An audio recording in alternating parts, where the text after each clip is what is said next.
Hello everyone, welcome to a special edition of Dollars and Cents podcast. Today's episode is brought to you in collaboration with National Youth Council and Global Shapers Community Singapore Hub. To give some background to today's event, it is part of NYC's engagements that will lead to the development of the SG Youth Plan. The SG Youth Plan holds the hopes and aspirations of young Singaporeans on the topics they are concerned about. A bit about Global Shapers Community. It is founded by the World Economic Forum and it has over 11,000 plus members, 500 plus hubs, and in 155 countries, including here in Singapore, with a mission to inspire, empower, and connect young leaders to reach their full potential. Special thanks to the National Youth Council and MoneySense for supporting the effort as well. For today, our topic is the right money mindset. And joining me in today's discussion is Hazelle Soon, who is no stranger to financial education. Hazel is the co-founder and chief trainer at the Joyful Investors, which is a financial education platform that aims to help people make better financial decisions as an investor. Hazel, welcome to the Dollars and Cents podcast. Thank you for having me, Deanna. Let's dive in very quickly. Before we talk about investing, let's talk about something simple first. Okay. Savings in a country like Singapore, where we are rather fortunate in terms of not having to worry about having a roof over our head, or when is our next meal will be, and what does saving really mean for Singapore youth today? So I believe what you should understand about savings is that it's not just a number. Neither is it just some excess cash that we set aside in our bank account, but rather saving is really important because that is what can cover our essential spending, emergency use cases. Eventually, saving would be a very important driver and force when it comes to reaching longer-term financial goals like financial independence or financial freedom. So that's what I think saving is really very important in our everyday lives. I mean, myself, I came from a rather humble family background. So when I grew up, my parents inculcated in me the kind of mindset where when we look at spendings, we should have a more minimalist kind of mindset to it, where we want to be intentional, we focus on whatever is essential, and then only occasionally we spend on the ones to kind of reward ourselves. So I would say this would definitely require some sacrifices. I mean, I can't say that it's going to be all easy or rosy. There will be certain sacrifices, but at the same time, it's about striking the right balance so that you don't feel like it's a punishment for yourself, but at the same time, you still can find some joy and fulfillment in life with the way that you spend and save your money. So what was your first money mistake and what did it teach you about money? I can't exactly remember my first ever money mistake, but I do know of one where I'm guilty myself. But I think it's also quite a common mistake that a lot of people, in fact, I would say most people would be guilty about. And that's where you realize you purchase something, but you don't actually use it at all. So sometimes you go to a certain part of your house, you realize, hey, when did I purchase this, right? It could be 2 years ago, 3 years ago, or 5 years ago, and it has been lying there either. You haven't got a chance to use it in any way. So that, to me, is a money mistake. And usually such kind of purchases, I would say they are more likely than not to be made on impulses at a point of purchase, rather than because, when you purchase it, you really think that I'm going to use this in any way, right? So this is the part where, as I grew up, I try to be more intentional with what I buy. I mean, take a look at right now, right? Labubu is very popular. Or people have been going to Pop Mart. But if you really ask the question, how many of those purchases, whether it's Labubu or whatever you buy at Pop Mart, are made because you really think there is some utility in it, versus how much of it is because I want to hop onto this trend on the social media. I see people having a Labubu on your back, so I also need to have one. So that is the part where I think we need to ask ourselves before we make a purchase. I always get this common question from young people, like what percentage of their income should they save each month? Do you think there is a golden rule or any rule of thumb, or is it up to individual preference? For me, I have never really set a golden percentage of my monthly salary. Instead, the way how I started out as I started adulting is really in my first full-time job, I didn't really exactly know how much I'm going to spend a month because all along, you don't really dine out that much. You don't need to take transport every single day, right? So that is where the first few months of my first full-time job, I decided, okay, I'm going to just allow myself to spend the normal way that I've always been spending. Yeah, and I'm going to observe then how much have I really been spending a month based on my usual habits. So that is where I then found out that, okay, so what is a good benchmark of the essential spending? And from there, then I gauge, okay, does this amount look sensible? If it is, that is where I will stick to something around that. But if it's not, then that's where I have to adjust. So that's actually the way I go about doing this. And why I do this is because I believe that along the years, you're going to get promotion, you're going to get increment, right? Yes, you want to have certain upgrades to your lifestyle as you have more earning ability, but it should still be done in a way where it is reasonable as well. And speaking about that, right, I'm not sure whether you can remember, but a few years back, there was a girl who lived in Singapore. So she posted on TikTok about her first branded handbag. And it came from Charles & Keith. So people were like laughing at her, they were mocking her in the comments, saying, how can you say, a Charles & Keith bag is a luxury bag, right? So that is the kind of social standards that we have been exposed to, especially with the proliferation of social media. So I think that's the toxic part that we need to take out of it, because otherwise it can actually accelerate this thing called lifestyle inflation, where as your earning ability goes up, you spend a lot more as well. Then in the end, you might have more earning ability, but that doesn't contribute to more wealth for you in this journey. I agree with you totally. I kind of like the way Gen Zs, right, like they are all for the no brand kind of initiative also. Okay. I think that at least keeps everyone out of that norm sometimes. Yeah. But like what you say, it's hard to avoid sometimes with the social norms out there, what we perceive as branded and what's not. That's quite sad for that lady actually. So we moved into budgeting is also another aspect of financial planning that youths have to manage. If I'm living on an allowance or part-time income, how do I balance saving, spending, and still enjoy student life? That is what we all have to go through, right? So I remember when I was in the university, that was when my mother said, I'm not going to give you any allowance anymore. So you need to go and do whatever part-time job, give tuition, just go and make some part-time income on your own to cover what you need to spend in school and if you go out with your friends, right? For me, I'm quite fortunate in the sense that I do have a scholarship which does actually provide some allowance, but nonetheless, I still went on to give tuition. So those extra money, I can then save them. So how I go about managing my expenses when I was studying at the university was, I don't actually exactly spend a lot every time I meet my friends. So for example, sometimes we might just meet over picnics at Marina Barrage. Okay. So we'll meet in the evening and then we'll each tapao some food, which doesn't cost us as much as if you dine out at a fancy food restaurant, right? And then at night, you still can enjoy the scenery. So the key message for me is really about forging the kind of experiences which will usually be more lasting for our memories rather than just to chase after the material purchases, goods and services. Or it could also be like, having a jogging session, cycling session together. All this don't really cost us a lot. One thing that we can actually do or youth can actually do is be daring or be open to suggest cheaper alternatives. Or if someone suggests, be open to accept it. A few years back, I remember I was having a conversation with a friend.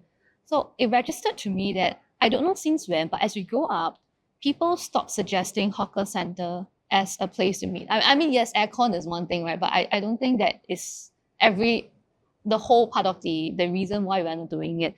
So I'm not sure why, but there are definitely people who feel that if you suggest hawker center, it's kind of embarrassing. So that's the kind of social standards that I think is not really healthy, and we should actually try and get out of that. There's nothing wrong with eating out at hawker centers. In fact, some of them have very good food. Yeah, and if I could quote Morgan Housel, so he says that wealth is what you don't see. So whatever you see, the branded bag, that watch, I mean, those are not your wealth anymore. These are accessories, right, in whatever you're doing, or you feel like, like just wearing nice outfits, and that's about it actually. I mean, occasionally it's fine, but that's not everything. Yeah, it's more to really building a strong confidence for yourself, right? Like be who you are and be comfortable and confident. If your friends kind of avoid you for that, then that's probably not real friends to have. Something is wrong. Yeah, I guess you really enjoyed your student life still without having to spend too much, right? Yes. What financial skills or competencies do you think are most critical right now for students as they transition it into workforce? When you get your first paycheck, I think a lot of things will come to mind. One thing is getting a credit card. That's where people start, which credit card should I get, right? But I think it shouldn't just stop there at which credit card should I get, but rather learning how to pay off your bills on time. Just to share a bit of hack, right? What I do is I put in all the due dates for my credit cards on my calendar. And it also shows when the statement comes each month. Yes. Then at least I know the Time frame frame that you I have. need to look at it. If this week I'm too busy, then next week, I have to really pay it off. So I think these are some life skills to really think about as you adult. That is one. Next is, now that you have a job, you have that earning ability, how about trying to see if you're able to get another additional income through investing? So that is where we can then learn more about financial literacy in investing, how to actually invest, build out a portfolio that can collect some additional passive income.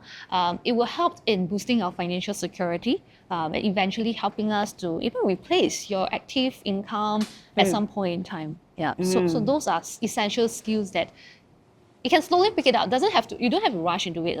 So one step at a time, settle one thing at a time, or insurance as well, settle one thing at a time.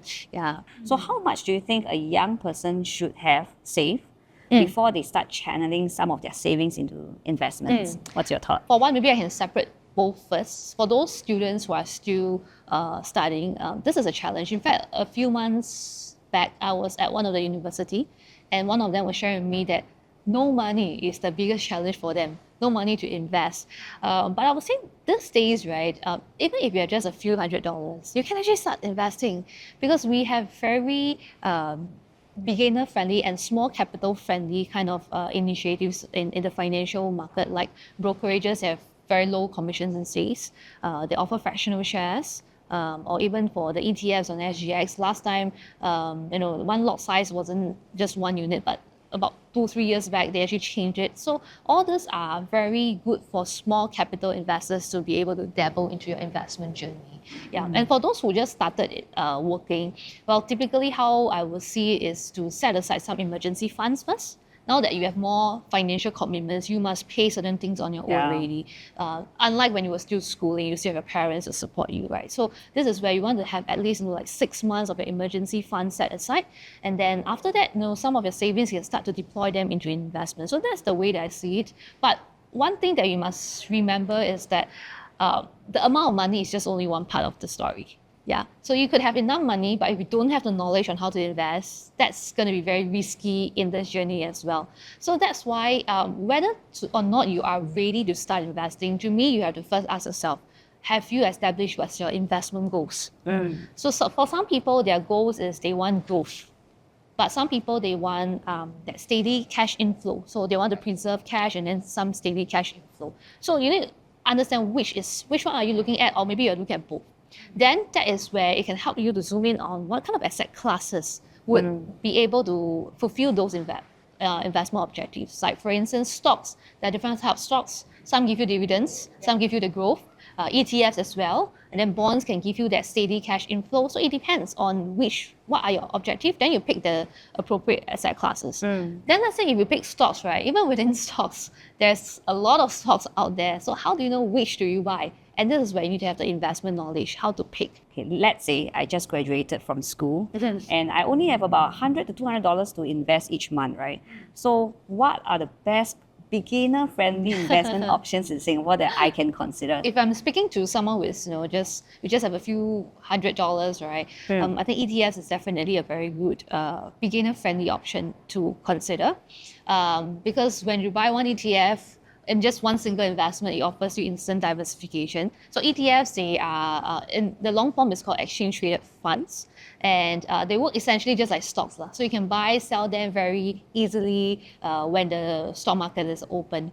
And there are different types of ETFs. We have stock ETFs, you have REITs ETF, you have fixed income ETFs, commodities, and so on. So it depends on which kind of asset class you want to actually invest in, and then you pick the relevant ETF, right? But for someone who don't know, really which sector or industry to focus on, why not just take a look at a broad-based market index ETF? For example, we are here in Singapore. So in Singapore, we have Straits Times Index that track the top 30 companies. An example of an ETF that tracks this STI is the ESG ETF. Then in US, you have the S&P 500. So we have like ETFs like VOO that tracks the S&P 500. But if let's say you don't want an individual country exposure, you want it to be more global, even more diversified, yeah, there are also ETFs that give you global exposure like VWRA, just to name a few examples. Yeah, so these are the ones that I think is very beginner friendly, also friendly for small capital investors where, if you only have a few $100, you want to pick stocks, that part is quite difficult to diversify as well, right? So why not then just put it into ETF, and then in that one investment, you will have that instant diversification in it really. So what about buying insurance? Should I buy insurance first before I invest? I would say before we build wealth or we focus on building wealth, the most important is learn how to protect what you have first. Insurance is probably one of the most interesting purchases where you buy already, you don't want anything to happen, or you don't want to claim it. Yeah, Correct. hopefully nothing happens. So the way I see insurance is it's like a financial seatbelt, where it's here to protect us. If let's say, in life, it could be illnesses, it could be accidents or so on, right? But if you have insurance, it can cover you and it wouldn't cause you to derail from your original financial plan in your financial journey. So that is where insurance is very essential. And some of the essential ones that typically people would look at, for instance, hospitalization, accident, critical illness, right? And earlier on, Deanna, you mentioned about travel insurance. Yeah, all of these are essential things. Or next time when you have your own house, the home insurance. Yes, so all these are essential expenses that you can't run away from. It's better to have it been protected than to anything happen, touch wood, and that's where you might incur even more heavier costs. Yeah, the cost will be much heftier, and you probably don't want to go into that. But like what we said, right, a lot of things we can't really expect also. So I think it's always good to get yourself prepared. Yeah. What's one practical budgeting method students can use? Can start today. For me, it's really being able to distinguish, your purchases, how much of it are needs versus how much of it are actually wants, right? So that you can focus and channel more of your resources on your needs and then occasionally on the wants. So again, it's about striking a good balance. It's not about cutting down totally on whatever you want to buy for your discretionary expenses. That's going to be really tough and painful to get through. That part where you are able to really figure out what are those that you need and what are those that you want, I think it's an important journey when it comes to budgeting. So for example, like the latest iPhone 17, do you really need it, or is it a want? Is your phone still working or not? Yeah, these are big questions. I believe that's probably what goes through your mind every time you are about to purchase something, right? Definitely. I mean, when I see the iPhone 17, there's temptation, but at the same time, my iPhone is working well. So that is where I would probably not go and upgrade and change my phone when the current one is still working well. And also set clear priorities in your budget as well. Yes.